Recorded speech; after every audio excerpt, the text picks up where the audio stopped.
ஒரு தாய் சொல்றாங்க, ஒரு தாய், என் பிள்ளை செத்தா பரவாயில்ல, தளபதிக்காக தானே செத்தாருன்றா. நீ பெத்தெடுத்தியா இல்லையா, எங்கேயாவது பறிச்சுட்டு வந்தியா உன் பிள்ளைய? இன்னொரு பெண் சொல்லுது, சொல்லக்கூடாது பெண்களுக்கு சபையில, அவருக்கு அம்மா இல்லைன்னா நாங்க அம்மாவா இருப்போம், அவருக்கு தங்கச்சினா நாங்க தங்கச்சியா இருப்போம். அது நீயே முடிவு பண்ணிக்க.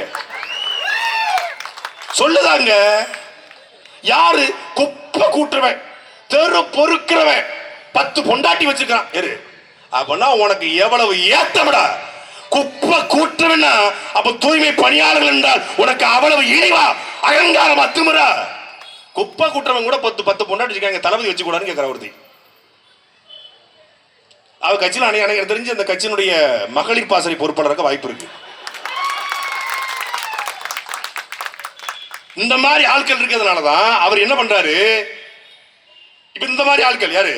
விஜயனுடைய எல்லா தவறுக்கும் முட்டு கொடுக்கக்கூடிய ஆட்கள் இருப்பதனாலதான் அவர் என்ன பண்றாப்ல, அஞ்சலை அம்மாள் சிறப்பு நீதிமன்ற அமைப்பு பண்றாப்ல. இந்திய அரசியலமைப்பு சட்டத்தின்படி ஒரு மாவட்ட நீதிமன்றம் என்பது உயர் நீதிமன்றத்துறை கட்டுப்பாட்டில் வருது. உயர் நீதிமன்றம் என்பது உச்ச நீதிமன்றத்துறை கட்டுப்பாட்டில் வருது. உச்ச நீதிமன்றம் உச்ச நீதிமன்ற ரிஜிஸ்டர் பதிவாளருடைய கட்டுப்பாட்டில் வருது. அவர் தான் ஒரு நீதிமன்றத்தை உருவாக்க முடியும். தமிழ்நாடு அரசு ஒரு நீதிமன்றம் வேணும், மதுரையில நீதிமன்றம் வேணும்னா தமிழ்நாடு அரசு தீர்மானம் போட்டு அனுப்பலாம். அதுக்கு முடிவு செய்வது யாரு? உச்ச நீதிமன்ற பதிவாளர், தி ரிஜிஸ்டர். உச்ச நீதிமன்றத்துக்கும் உயர் நீதிமன்றத்துக்கும் நீதிமன்றத்துக்கும் பேர் வைக்கலாம்னா இந்தியா முழுக்க பாபா சாஹிப் அண்ணல் அம்பேத்கர் பேர் தானடா நீதிமன்றத்துக்கு இருந்திருக்கும். சட்டத்தை உருவாக்கிய மாமேதை அண்ணல் அம்பேத்கர் நீதிமன்றம் இருந்திருக்கும்.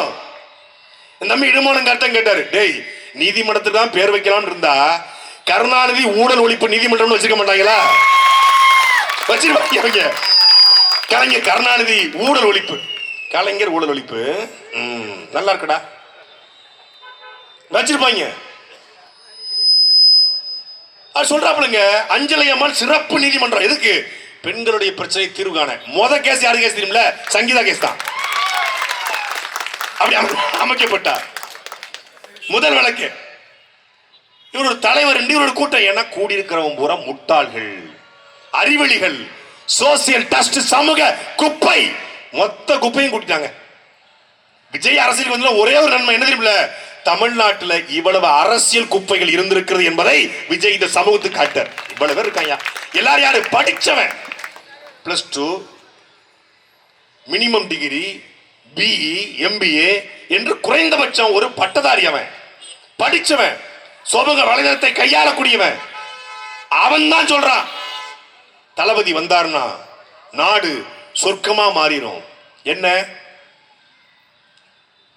ஐயா 2000 ரூபாய், எடப்பாடியும் 2000 ரூபாய், அப்பா 2000 ரூபாய், சித்தப்பூ 2000 ரூபாய், விஜய்னா 2500 ரூபாய். ஏன் 2500? கரூர்ல தமிழ்நாடு அரசு 10 லட்சம் அறிவிச்சது. உடனே என்ன பண்ணா 20 லட்சம் அறிவிக்கிறாப்ல. சரி, அவங்க கொடுத்ததே கொடுக்க முடியாது, அப்ப என்ன பண்ணணும்? கூடுதலா கொடுப்போம். அவர்கள் 2000 தருகிறார்கள், 2500 தருகிறார்கள்.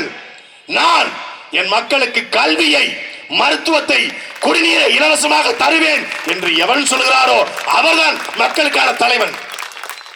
நான் வந்தால் கல்வி, கல்விக்கேற்ற வேலை, வேலைக்கேற்ற சம்பளம், சம்பளத்தை கொண்ட தன்மானமிக்க வாழ்க்கையை கொடுப்பேன் என்று யார் சொல்கிறாரோ அவர் தலைவன். ஆவடியில புனிதா சொன்னது போல, ஆவடி என்றாலே தொழில் நகரம்.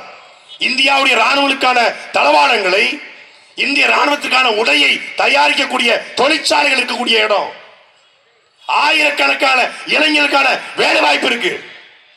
இங்க இருக்கக்கூடிய ராணுவத்திற்கான உடை தயாரிக்கும் தொழிற்சாலையிலேயோ, ராணுவ தளவாடங்கள் தயாரிக்கக்கூடிய தொழிற்சாலையிலேயோ எத்தனை தமிழர்கள் இருக்கிறார்கள் என்பதை பெரும் மதிப்பிற்குரிய ஆவடி மண்ணிலே வாழ்கிற இளைஞர்கள் சிந்திச்சு பாருங்க. சண்டிகர்ல தொழிற்சாலை இருக்கு, தனி மத்திய அரசுடைய தொழிற்சாலை. பெரும்பாலும் அந்த மண்ணினுடைய மகன் மட்டும்தான் வேலை செய்ய முடியும், மற்ற மாநிலத்துக்காக இருப்பாங்க. அப்படி ஒவ்வொரு மாநிலத்தில் வாழக்கூடிய அந்த மக்களுக்கு முன்னுரிமை கொடுப்பதுதான் மாநில அரசுடைய வேலை. ஆவடி இளைஞர்கள் அதிகமாக இருக்கக்கூடிய பகுதி. வாக்காளர்களும் கிட்டத்தட்ட 4,30,000 வாக்காளர்கள். இப்போ எஸ்ஐஆர்ல கொஞ்சம் குறைஞ்சிருக்கு. 3,80,000 நெருக்கி 4 லட்சம். அதுல பாதிக்கு பாதி இளைஞர்கள். இந்த இளைஞருக்கான வேலைவாய்ப்புக்கான தொழிற்சாலை இங்கே இருக்கிறது, தனியாரும் இருக்கிறது, அரசும் இருக்கிறது, ஒன்றிய அரசும் இருக்கிறது. ஆனால் அவர்களுக்கான வேலை வாய்ப்பு இருக்கா என்றால் இல்லை.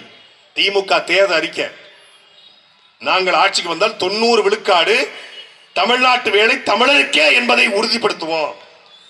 தனியாரிலையும் தனியார் நிறுவனங்களையும் தமிழர்களுடைய வேலை வாய்ப்பை உறுதிப்படுத்துவோம். திமுக தேர்தல் அறிக்கை செஞ்சுச்சா?